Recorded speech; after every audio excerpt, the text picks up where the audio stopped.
Case ನಾನು ಕರ್ಣ ಪಿಶಾಚಿನ ಸಿದ್ಧಿ ಮಾಡ್ಕೊಂಡೇನಂತ ಅನ್ಕೊಳ್ಳಿ. ನನ್ನ ಮುಂದೆ ಯಾರು ಬಂದು ನಿಂತರೂ ನಾನು ಅವ್ರದ್ದು ಪ್ರೆಸೆಂಟ್ ಪಾಸ್ಟ್ ಫ್ಯೂಚರ್ ಎಲ್ಲನೂ ಪ್ರಿಡಿಕ್ಟ್ ಮಾಡ್ತಿರ್ತದೆ ನನ್ನ ಕಿವಿ ಒಳಗೆ. ಕರ್ಣ ಪಿಶಾಚಿನ ಯಾರು ಸಿದ್ಧಿ ಮಾಡ್ಕೊತಾರೆ ನೋಡ, ಅವ್ರದ್ದು ಅಂತ್ಯ ಭಾಳ ಕ್ರೂರವಾಗಿರುತ್ತೆ.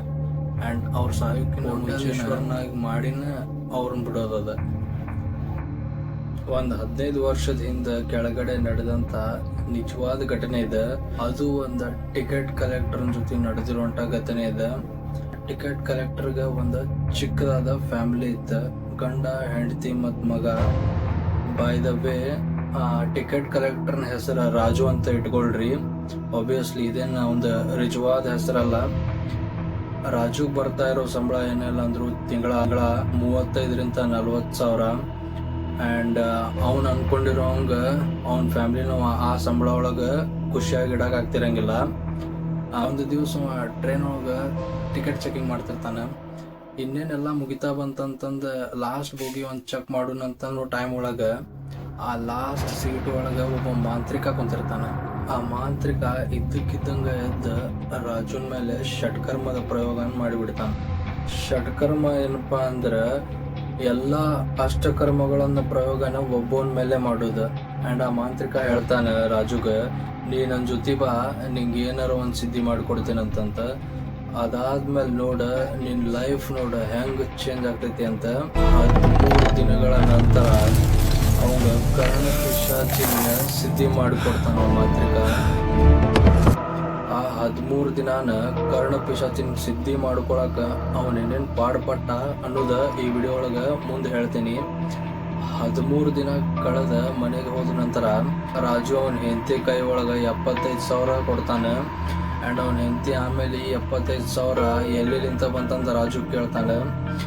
ಆಕೆ ಕೇಳಿದ್ಮೇಲೆ ರಾಜು ಏನಂತನಪ್ಪ ಅಂದ್ರೆ, ನಿನಗೆಲ್ಲ ಎದಕ್ಕೆ ಬೇಕದ ಅಂತಂದ ಶಿಟ್ಟಿಲೆ ಮಾತಾಡಿ ಅಲ್ಲಿಂದ ಹೋಗ್ಬಿಡ್ತಾನೆ. ಈ ರೀತಿ 15 ದಿವಸ ನಡೀತೈತಿ. ಕೆಲ್ಸಕ್ಕೆ ಹೋಗ್ತೇನಂತಂದು ಹೋಗ್ತಾನೆ, ಸಾಯಂಕಾಲ ಬರ್ತಾನೆ. 15,000 ರೂಪಾಯಿ ಇಲ್ಲ 75,000 ರೂಪಾಯಿ ಮಟ್ಟ ಕ್ಯಾಶ್ ತರೋದು, ಅವ್ನ ಹೆಂಡತಿ ಕೈ ಕೊಡೋದು ಮಾಡ್ತಿರ್ತಾನೆ. ಆ್ಯಂಡ್ ಇದು ಕೊಟ್ಟ ಮೇಲೆ ಸಪ್ರೇಟಾಗಿ ಹೋಗಿ ಅವ್ನ ರೂಮ್ ಒಳಗೆ ಮಕ್ಕೊಂಡ್ಬಿಡ್ತಿರ್ತಾನವ. ಆ್ಯಂಡ್ ಅವ್ನ ಹೆಂಡತಿನ ಮಕ್ಕ ಕೊಟ್ಟು ಮಾತಾಡ್ಸೋಕೆ ಹಿಂದೆ ಮುಂದೆ ಮಾಡ್ತಿರ್ತಾನವ. ಆ್ಯಂಡ್ ಒಂದು ದಿವಸ ಅಬ್ಸರ್ವ್ ಮಾಡ್ತಾಳ ಅವಂಗ, ಮನೆ ಒಳಗಿದ್ದಂಥ ಎಲ್ಲ ದೇವ್ರ ಫೋಟೋನು ಗೋಡಿ ಕಡೆ ಮಕ್ಕ ಮಾಡಿ ತಿರ್ಕೊಂಡಿರುತ್ತೆ. ಮಲಗ್ತಾ ಇರುವಂಥ ಜಗದ ಹೊರಗೆ ಮೋರಿ ನೀರನ್ನ ಚಿಮ್ಮಿಸಿ ಅವ್ನು ಮಲ್ಕೋತಿರ್ತಾನೆ. ಅವನ ಹೆಂಡತಿಗೆ ಇದೆಲ್ಲ ನೋಡಿ ಶಾಕ್ ಆಗ್ತೈತಿ. ಒಂಚೂರು ಗಲೀಜಿದ್ರು ಬೈತಿರೋಂಥ ಮನುಷ್ಯ ಇಷ್ಟು ಗಲೀಜಾಗಿ ಬದುಕಾಗಿ ಸ್ಟಾರ್ಟ್ ಮಾಡೋಣಲ್ಲ ಅಂತ ಇದ್ದಕ್ಕಿದ್ದಂಗೆ ಒಂದು ದಿವಸ ಏನಾಗ್ತದಪ್ಪ ಅಂದ್ರೆ, ಆಕಿ ಗಂಡಿನ ರೂಮ್ಲಿಂತ ಯಾವುದೋ ಹೆಂಗಸಿಂದ ಶಬ್ದ ಕೇಳಿಸ್ತೈತೆ ಆಕಿಗೆ, ಯಾರೋ ಮಾತಾಡ್ದಂಗೆ. ಅವನ ಹೆಂಡತಿ ಏನು ಮಾಡ್ತಾಳೆ, ಮೆತ್ತಗ ವಿಂಡೋನ ಓಪನ್ ಮಾಡಿ ನೋಡ್ತಾಳೆ, ಒಳಗೆ ಯಾರು ಕಾಣಿಸೋದಿಲ್ಲ. ಆ್ಯಂಡ್ ಇದನ್ನೆಲ್ಲ ಅಬ್ಸರ್ವ್ ಮಾಡಿದಂಥ ಅವನ ಹೆಂಡತಿ ಅವಳಿಗೆ ಗೊತ್ತಿರುವಂಥ ಪಂಡಿತರ ಕಡೆ ಹೋಗಿ ಕೇಳ್ತಾಳೆ, ಈ ಥರ ಎಲ್ಲ ನಡೀತಾ ಇದೆ ಮನೆ ಒಳಗೆ, ಏನು ಮಾಡ್ಬೇಕಂತಂದು ಕೇಳ್ತಾನೆ. ಆಗ ಆ ಪಂಡಿತರು ಹೇಳ್ತಾರೆ, ನಿನ್ನ ಗಂಡ ಕರ್ಣ ಪಿಶಾಚಿನ ಸಿದ್ಧಿ ಮಾಡ್ಕೊಂಡಾನಂತ. ಆಬ್ವಿಯಸ್ಲಿ ಅವ್ರ ಹೆಂಡತಿಗೆ ಕರ್ಣ ಪಿಶಾಚಿನ ಅಂದ್ರೆ ಏನಂತ ಗೊತ್ತಿರಂಗಿಲ್ಲ. ಬಟ್ ಆ ಪಂಡಿತರ ಕರ್ಣ ಪಿಶಾಚಿನಿ ಅಂದ್ರೆ ಏನು ಮತ್ತು 13 ದಿವಸ ಗಂಟ್ಲೆ ರಾಜು ಕಣ್ಮರೆಯಾದಾಗ ಏನೇನು ಪಾಡ್ಪಟ್ಟ ಅನ್ನೋದು ಬಿಡಿಸಿ ಹೇಳ್ತಾರೆ. ಕರ್ಣ ಪಿಶಾಚಿನ ಸಿದ್ಧಿ ಮಾಡ್ಕೋ ರೂಲ್ಸ್ ಆ್ಯಂಡ್ ರೆಗ್ಯುಲೇಷನ್ ಕೇಳಿದ್ರೆ ಭಯ ಆಗ್ತೈತಿ. ಆ್ಯಂಡ್ ಈ ಸಾಧನೆನ 1 ಗಂಟೆಲಿಂತ ರಾತ್ರಿ 4 ಗಂಟೆ ಮಟ್ಟ ಮಧ್ಯರಾತ್ರಿ ಒಳಗೆ ಮಾಡಬೇಕಾಗ್ತೈತಿ. ಆ್ಯಂಡ್ ಈ ಸಾಧನೆನ ನಿರ್ವಸ್ತ್ರವಾಗಿ ಕೂರ್ಬೇಕಾಗತ್ತೆ, ಅಂದ್ರೆ ಬೆತ್ತಲೆ ಕೂರ್ಬೇಕಾಗತ್ತೆ. ಇದಾದ ಮೇಲೆ ಕರ್ಣ ಪಿಶಾಚಿನಿಗೆ ಆಮಂತ್ರಣ ನೀಡಬೇಕಾಗ್ತೈತಿ. ಫಾರ್ ಎಕ್ಸಾಂಪಲ್, ಸುಂದರವಾದ ಹೆಂಗಸ ನಿಮ್ಮ ಕಣ್ಣು ಮುಂದೆ ಬಂದು ನಿಂತಿರೋ ಹಂಗೆ ಇಮ್ಯಾಜಿನೇನ್ ಮಾಡ್ಕೋಬೇಕಾಗತ್ತೆ. ಮತ್ತು ಆ ಹೆಂಗಸಿಗೆ ನೀವು ತಾಯಿ ಸ್ಥಾನ ಕೊಡ್ತಿರೋ, ತಂಗಿ ಸ್ಥಾನ ಕೊಡ್ತಿರೋ, ಹೆಂಡತಿ ಸ್ಥಾನ ಕೊಡ್ತಿರೋ ಅನ್ನೋದು ತುಂಬ ಮ್ಯಾಟ್ರ್ ಆಗ್ತೈತಿ. ನಂತರ ಕರ್ಣ ಪಿಶಾಚಿನ ನೀವು ಫೀಲ್ ಮಾಡ್ಕೊಳಕ್ ಸ್ಟಾರ್ಟ್ ಮಾಡ್ಬೇಕಾಗ್ತೈತಿ. ಅದಾದ್ಮೇಲೆ ನಿಮ್ಗಾಕಿ ಕಾಣಿಸ್ಕೊಳಕ್ ಸ್ಟಾರ್ಟ್ ಮಾಡ್ತಾಳೆ. ಇದನ್ನೆಲ್ಲ ಅರ್ಥ ಮಾಡ್ಕೊಂಡಂತ ರಾಜು ಆ ಪೂಜೆಗೆ ಏನೇನು ಬೇಕು ನೋಡ ಅಂತ ಸಾಮಾನು ಎಲ್ಲಾನು ತಂದಿರ್ತಾನೆ. ಸ್ಟಾರ್ಟಿಂಗ್ 3 days ರಾಜುಗೆ ಏನು ಫೀಲ್ ಆಗಿರಂಗಿಲ್ಲ. ಆ್ಯಂಡ್ 4ನೇ ದಿವಸ ಅವನ ಬಾಜು ಯಾರೋ ಬಂದು ಕುಂತಂಗೆ ಒನ್ ಟ್ಯಾಪ್ ಹೆಂಗಸ್ ಬಂದು ಕುಂತಂಗ ಎಲ್ಲ ಅನಿಸ್ತಿರ್ತೈತಿ. ಆ್ಯಂಡ್ ಅವ್ನಿಗೆ ಇದನ್ನೆಲ್ಲ ನೋಡ್ಬೇಕಂದ್ರೆ ನೋಡಕ್ ಆಗ್ತಿರಂಗಿಲ್ಲ. ಇನ್ ಕೇಸ್ ಅವೇನಾದ್ರೂ ಕಣ್ಣು ತೆಗೆದ್ರೆ ಈ ಹೋಲ್ ಪ್ರೊಸೀಜರ್ನ ಅವ ಫಸ್ಟ್ಲಿಂತ ಮಾಡ್ಬೇಕಾಗಿರುತ್ತೆ. ಸೊ ಕಣ್ಣು ಮುಚ್ಕೊಂಡನ ಆ ಮಾಂತ್ರಿಕ ಹೇಳಿರೋ ಇನ್ಸ್ಟ್ರಕ್ಷನ್ಸ್ನ ಫಾಲೋ ಮಾಡ್ತಿರ್ತಾನವ. ಆ್ಯಂಡ್ ಆಲ್ಮೋಸ್ಟ್ ಅವ ಈ ಸಾಧನೆನ ಮಾಡತ್ತ 10 days ಆಗಿರುತ್ತೆ. 11ನೇ ದಿವ್ಸಕ್ಕೆ ನಿಜವಾದ ಪರೀಕ್ಷೆ ಅವ್ರ ಎಕ್ಸಾಮ್ ಸ್ಟಾರ್ಟ್ ಆಗ್ತೈತಿ. 11ನೇ ದಿವ್ಸಕ್ಕೆ ಹಸಿ ಮಾಂಸನ ಕರ್ಣಪಿಶಾಚನಿಗೆ ಆಹುತಿ ನೀಡಬೇಕಾಗತ್ತೆ. ಆ ಆಹುತಿ ಒಳಗೆ ಬಿದ್ದಿರುವಂಥ ಮಾಂಸ ಬೆಂದಿರದೇ ಇರಲಿ ಅದನ್ನ ಅವ ತಿನ್ಬೇಕಾಗತ್ತೆ. ಆ್ಯಂಡ್ ಇನ್ನು 12ನೇ ದಿವಸ ಅಂದ್ರೆ 12th ಡೇ ತುಂಬ ವಿಚಿತ್ರವಾದ ಪರೀಕ್ಷೆ ಕೊಡಬೇಕಾಗತ್ತ. ಅವಂದ ಮಲಮೂತ್ರವನ್ನು ಅವ ತಿನ್ಬೇಕಾಗತ್ತೆ ಮತ್ತು ಕುಡಿಬೇಕಾಗತ್ತೆ. ಆ್ಯಂಡ್ ಈ 12 ದಿವಸ ಪ್ರೋಸೆಸ್ ಒಳಗೆ ಸಕ್ಸಸ್ಫುಲ್ ಆಗಿ ಕಂಪ್ಲೀಟ್ ಆದ್ರೆ ಅವ ಕರ್ಣಪಿಶಾಚನಿನ ಸಿದ್ಧಿ ಮಾಡ್ಕೋಬಹುದು. ಆ್ಯಂಡ್ ಈ ಅಷ್ಟು ಪ್ರೊಸೀಜರ್ನ ಸಕ್ಸಸ್ಫುಲ್ ಆಗಿ ಮಾಡ್ಕೊಂಡನ ಆ ರಾಜು ಆ ಕರ್ಣಪಿಶಾಚನಿನ ಸಿದ್ಧಿ ಮಾಡ್ಕೊಂಡಿರ್ತಾನೆ. ಆ್ಯಂಡ್ ಈ ಪ್ರೊಸೆಸ್ ಎಷ್ಟು ನಿಜಾನು ಏನು ಸುಳ್ಳು ನನಗಷ್ಟು ಗೊತ್ತಿಲ್ಲ, ಬಟ್ ನಾನು ಕೇಳಿರೋ ಪ್ರಕಾರ ಬೇರೆ ಥರನ ಹೇಳ್ತಾರೆ. ಆ್ಯಂಡ್ ಈ ವಿಷಯ ಕೇಳಿ ಆ ರಾಜುನ ಹೆಂಡತಿ ಫುಲ್ ಶಾಕ್ ಆಗ್ತಾರೆ. ಇನ್ನು ರಾಜುನ ಹುಡುಕೊಂಡು 15-20 ಜನ ಹುಡುಕೊಂಡ್ ಬರ್ತಾರೆ. ಏನಂತ ನಾವು ಹೆಂಡತಿ ಅವ್ರಿಗೆ ಕೇಳಿದಾಗ ನಾನು ರಾಜು ಕಡೆ ನಮ್ಮ ಭವಿಷ್ಯ ಕೇಳ್ಬೇಕಂತ ಬಂದೇವಿ ಇಲ್ಲಿ ಅಂತಂದು ಹೇಳ್ತಾರೆ. ಆ್ಯಂಡ್ ಅದನ್ನು ಕೇಳಿಸ್ಕೊಂಡು ಆ ರಾಜು ಮನೆ ಒಳಗಿಂತ ಹೊರಗೆ ಬರ್ತಾರೆ.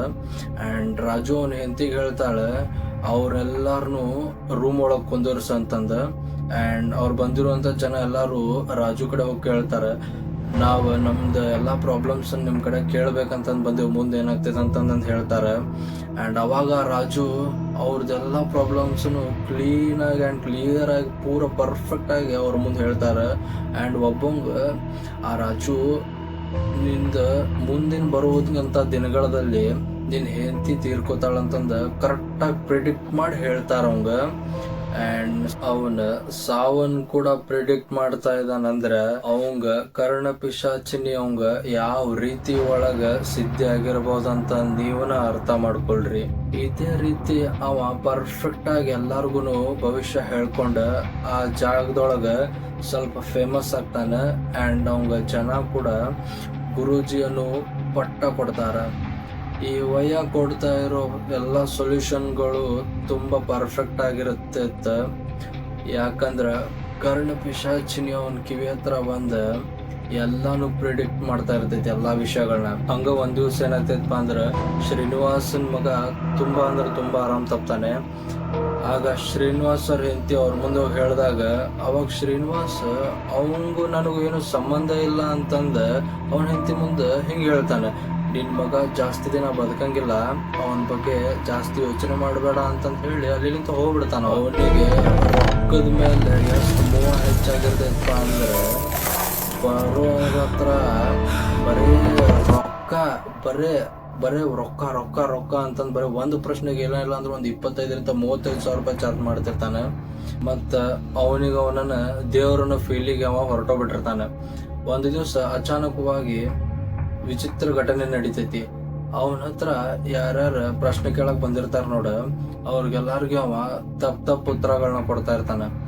ಆಗ ಎಲ್ಲಾರು ಇವ ಡೋಂಗಿ, ಇವ ಸುಳ್ಳು ಹೇಳತ್ತಾನಂತಂದು ಹೇಳಕ್ ಸ್ಟಾರ್ಟ್ ಮಾಡ್ತಾರ. ಮತ್ತ ಆ ನ್ಯೂಸ್ ಮೀಡಿಯಾಗೆಲ್ಲ ಸ್ಪ್ರೆಡ್ ಆಗ್ತೈತಿ. ಅವನ ಹತ್ರ ಬಂದಿರುವಂತ ಜನಗಳೆಲ್ಲ ವಾಪಸ್ ಹೋಗಕ್ ಸ್ಟಾರ್ಟ್ ಮಾಡ್ತಾರ. ಇವೆಲ್ಲ ಏನು ಇಲ್ಲ ನನ್ ಮುಂದೆ, ನಿಮ್ದ ಪಾಸ್ಟ್, ಪ್ರೆಸೆಂಟ್, ಫ್ಯೂಚರ್ ಎಲ್ಲ ಗೊತ್ತು ನನಗ. ನನ್ನ ಹತ್ರ ಒಂದು ಸಿದ್ಧಿ ಐತಿ ಅಂತಂದ ಹೇಳಿ ಫುಲ್ಲು ದುರಂಕಾರದಿಂದ ಮಾತಾಡ್ತಾನ ಅವ್ರಿಗೆ. ಆ್ಯಂಡ್ ಅವ ಅಲ್ಲಿ ಮಾತಾಡಿರುವಂಥ ತಪ್ಪೇನಪ್ಪ ಅಂದ್ರೆ ಆ ಸಿದ್ಧಿ ಬಗ್ಗೆ ಅವ ಯಾರಿಗೂ ಹೇಳ್ಬಾರ್ದಿರ್ತೈತಿ. ಅದನ್ನ ಅವ ದುರಂಕಾರದಿಂದ ಹೇಳಿಬಿಡ್ತಾನೆ. ಅದಾಗೆ 3 ದಿವ್ಸಕ್ಕೆ ಅವನ ಮಗ ತೀರ್ಕೋತಾನೆ. ಒಂದು ಭಯಾನಕ ರೀತಿ ಒಳಗ ಅವನ ಮಗ ತೀರ್ಕೊಳ್ಳೋ ಹಿಂದಿನ ದಿವಸ ವಾಶ್ರೂಮಿಗೆ ಹೋಗ್ಬಿಟ್ಟ ಒಳ ದೇಹ ಸುಟ್ಟೋಗುವಂಗ ಆ್ಯಸಿಡ್ನ ಕುಡಿದು ಬಿಟ್ಟಿರ್ತಾನೆ. ಮಗನ ದೇಹನ ಮನೆ ಒಳಗೆ ಇಟ್ಟಾಗ ರಾಜು ಅವನ ಮಗನ ಮುಖ ಕೂಡ ನೋಡ್ತಿರಂಗಿಲ್ಲ. ಪದೇ ಈ ದೇಹನ ತಗೊಂಡ ಇಲ್ಲಿಂತ ಎಲ್ಲಾರ ದೂರಕ್ಕೆ ತಗೊಂಡೋಗಿ ಸುಟ್ಟು ಬಿಟ್ರಿ ಅಂತಂದು ಹೇಳ್ತಿರ್ತಾನೆ ಅಗಲೆ ಮುಗಲೆ. ಆ್ಯಂಡ್ ಇದೆಲ್ಲ ಅವನ ಹೆಂಡತಿ ನೋಡಿ ನೋಡಿ ನೋಡಿ ಅವನ್ ಬಿಟ್ಟು ಹೊಟ್ಟೋಗ್ಬಿಡ್ತಾಳ. ಅದಾಗೆ ಮನಿ ಅಕ್ಕಪಕ್ಕದವ್ರು ಹೇಳೋದೇನಪ್ಪ ಅಂದ್ರೆ, ದಿನ ರಾತ್ರಿ ಮಾಡಿ ಮೇಲೆ ಹೋಗಿ ಜೋರಾಗಿ ಹೋಗ್ತಾ ಇರೋಂಗ, ಜೋರಾಗಿ ನಗ್ತಾ ಇರೋಂಗ, ಮತ್ತು ಮನೆ ಒಳಗಿರೋ ಕಾಚಿನ ಐಟಮ್ಗಳನ್ನೆಲ್ಲ ಬಡ್ದಾಕುವಂಗ ಸೌಂಡ್ ಕೇಳಿ ಬರ್ತಿರ್ತೈತಂತಂದು ಅಕ್ಕಪಕ್ಕ ಮನೆ ಜನ ಕಿಟಕಿಲಿಂತ ಕದ್ದು ಮುಚ್ಚಿ ಅವ್ನು ನೋಡಕ್ ಹೋದಾಗ ಅವನಿಗೆ ಅವನ ಚಾಕು ತಗೊಂಡ ಚುಚ್ಕೊಳ್ಳುವಂಗ ಪ್ರಯತ್ನ ಪಡ್ತಿರ್ತಾನಂತ. ಆ್ಯಂಡ್ ಆ ಚಾಕುನ ಹೊಟ್ಟಿತನ ತಗೊಂಬರ್ತಿರ್ತಾನೆ ಅಂತ ಚುಚ್ಕೊಳಕ. ಬಟ್ ಅವ್ನ್ ಚುಚ್ಕೊಳಕ್ ಆಗ್ತಿರಂಗಿಲ್ಲ ಅಂತ. ಅವ್ನ್ ಬದುಕೋಕ್ಕೂ ಆಗದೆ ಮತ್ತು ಸಾಯಕ್ಕೂ ಆಗದೆ ದಿವ್ಸನ ಅರಳ್ತಿರ್ತಾನಂತವ. ಒಂದು ಫೈನ್ ಡೇ ಅಕ್ಕಪಕ್ಕ ಮನೆದವ್ರು ಅಬ್ಸರ್ವ್ ಮಾಡ್ತಾರ ಅವನ್ನ. ಏನಪ್ಪ ಇದ್ದಕ್ಕಿದ್ದಂಗ ಸೌಂಡ್ ಇಲ್ಲ, ಮನೆಗೆ ಲೈಟ್ ಹಾಕ್ತಾ ಇಲ್ಲ, ಮತ್ತು ಹೊರಗೂ ಬರ್ತಾ ಇಲ್ಲ ರಾಜು ಅವ್ರ ಅಂತಂದು ಅಬ್ಸರ್ವ್ ಮಾಡ್ತಾರೆ. ಆ್ಯಂಡ್ ಒಂದು ಸ್ವಲ್ಪ ಜನ ಸೇರಿ ಮನೀದ ಕದ ಹೊಡಿತಾರ. ಅವ್ರ ಮನಿದ ಕದ ಹೊಡೆದು ಒಳಗೆ ಹೋಗಿ ನೋಡಿದಾಗ ಎಲ್ಲರೂ ಶಾಕ್ ಆಗ್ತಾರೆ. ಯಾಕಪ್ಪ ಅಂದ್ರೆ ರಾಜುಂದ ದೇಹ ಬೇರೆ ರೂಮ್ ಒಳಗಿರ್ತೈತಿ ಆ್ಯಂಡ್ ತಲೆ ಇನ್ನೊಂದು ರೂಮ್ ಒಳಗಿರ್ತೈತಿ. ಯಾವತ್ತೂ ಅಷ್ಟ ಶಾರ್ಟ್ಕಟ್ ಒಳಗೆ ಫೇಮಸ್ ಆಗೋದ ಮತ್ತು ಶಾರ್ಟ್ಕಟ್ ಒಳಗೆ ಹಣ ಸಂಪಾದನೆ ಮಾಡೋದ ಯಾವುದು ಶಾಶ್ವತ ಅಲ್ಲ. ಆ್ಯಂಡ್ ಅದು ಈ ನೆಗೆಟಿವ್ ಎನರ್ಜಿ ಒಳಗೆ ಹೋದ್ರೆ ಎಂಡಿಂಗ್ ನಿಮ್ಮದು ಇದೇ ರೀತಿ ಆಗ್ತೈತಿ. ಆ್ಯಂಡ್ ಈ ವಿಡಿಯೋ ಏನಾದರೂ ನಿಮಗೆ ಇಷ್ಟ ಆಗಿದ್ರೆ ಪ್ಲೀಸ್ ಸಬ್ಸ್ಕ್ರೈಬ್ ಮಾಡಿರಿ, ಶೇರ್ ಮಾಡಿರಿ ಆ್ಯಂಡ್ ಲೈಕ್ ಮಾಡಿರಿ. And until then stay tune. Thank you.